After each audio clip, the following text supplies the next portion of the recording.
Good morning, students. Now let's start the second chapter of grammar, noun. What is noun? A noun is the name of people, place, animal, things, ideas, and feelings. Now let's talk about kinds of noun. Proper nouns, common nouns, collective noun, and abstract noun. Now proper noun. What is proper noun? Proper noun are the names of specific place, animal or things, and proper noun always begin with the capital letter. For example, Riya is a sweet girl. And this, what is your proper noun? Riya, because we are talking about one specific girl. Rahul lives in Delhi. And this, what is your proper noun? Rahul and Delhi, because we are talking about one particular boy and we are talking about one particular city. Delhi is the capital of India. And this, what is your proper noun? Delhi and India. Common noun. What is common noun? Common noun are the name of the people, place or things in general. For example, he is a boy, and this boy is your common noun because we are not talking about any specific boy. That girl is wearing blue dress, and this girl is your common noun. Read that book, and this book is your common noun. Now, collective noun. What is collective noun? Collective noun are a collection of people, animal or things. For example, a bunch of keys. In this, what is your collective noun? A bunch. An army of soldiers. In this, what is your collective noun? An army. A bundle of pencils. In this, what is your collective noun? A bundle. Abstract noun. What is abstract noun? An abstract noun denotes an idea, an action, quality or a state of being. For example, childhood memories are source of great joy. Honesty is the best policy. In this, what is your abstract noun? In first sentence, joy is your abstract noun, and in second, honesty is your abstract noun, and poverty, bravery, these are also abstract noun. Now let's talk about number. Your first is countable noun.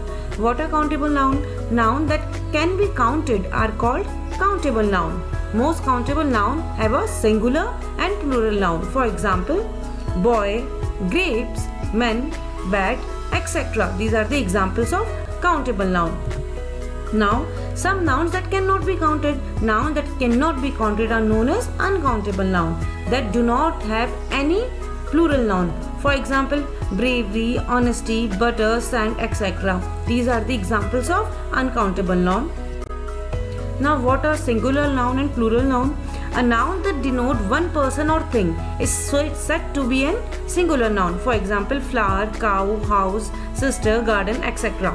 And noun in the plural number if it denote more than one person or thing. For example, flowers, cows, houses, sisters, gardens, etc. Now, you can study this table to understand the rule of forming plural, because sometimes we use s, sometimes we use es, sometimes we use ies, right? So you can study this table which is in your book to understand the rules of forming plural. Now, what are compound nouns? Compound noun is a noun made of two or more words. For example, bedroom, bus stop, son-in-law, etc. Now, rules to form plurals of compound word are: add s to the principal word. For example, mother-in-law, that will become mothers-in-law, and s at the end of the word when it has no obvious principal word. For example, bus stop, bus stops, spoonful, spoonfuls, toothbrush, toothbrushes. So these are some example of compound nouns. Now, plural forms of noun of foreign origin. English has many words that have been borrowed from Latin and Greek. These words often make their plural according to the rules of the language they were taken from. Now, here are the rules for making plural of foreign words. So you can go through this chart. This chart is in your book, and you can understand how to form plural of singular word when it is derived from the foreign language. Now, our next classification is based on gender. Now, there are four types of gender: masculine gender, feminine gender, neuter gender, and common gender. What is masculine gender? A noun which is used for male person or a male animal. For example, father, tiger, boy, lion. These are masculine gender. Now what are feminine gender? A noun which is used for a female person or a female animal is said to be the feminine gender. For example, mother, girl, tigress, lioness, etc. Now what is neuter gender? Non-living things cannot be distinguished as a male or female. So they are said to be in the neuter gender, like table, water, cloud, pencil. Now common gender. What are common gender? Noun that can be used for both males and females are said to be the common gender. For example, friend, doctor, teacher, parent, etc. Now let's talk about case. The case of a noun can be classified into 5 types: nominative, possessive, objective, vocative and dative. In class 6, we will only study nominative, possessive and objective.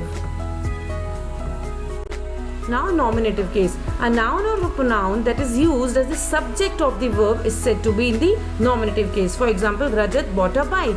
In this, what is your nominative case? Rajat. Rajat is noun and it is nominative case.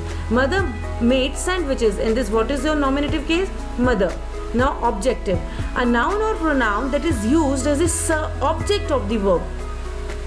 For example, Rahul bought some oranges. In this, what is your objective case? Oranges. And John sowed the seeds. In this, what is your objective case? Seeds. Now, possessive case. When a pronoun or noun shows ownership or possession, it is said to be possessive case. It is formed by adding s' to a noun denoting a person or an animal. For example, this is Ria's dress. In this, what is your possessive case? Ria's. These are children's toy. In this, what is your possessive case? Children's toy. So students, that's all for today. Thank you.